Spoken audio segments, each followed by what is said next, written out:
ลานอนุสรณ์เครื่องบินเชียงเครือตำบลเชียงเครืออำเภอเมืองจังหวัดสกลนคร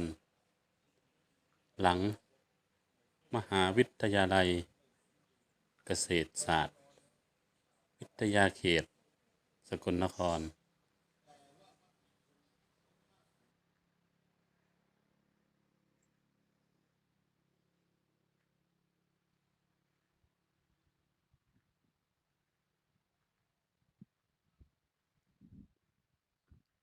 ครับที่ท่านเห็นนี่เป็นเครื่องบินยุคโบราณครับยุคสมัย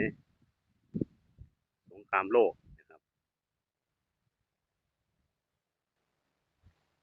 เป็นเครื่องบินเก่าที่หลังมหาวิทยาลัยเกษตรศาสตร์จังหวัดสกลนครครับบ้านเชียงเครืออำเภอเมืองจังหวัดสกลนคร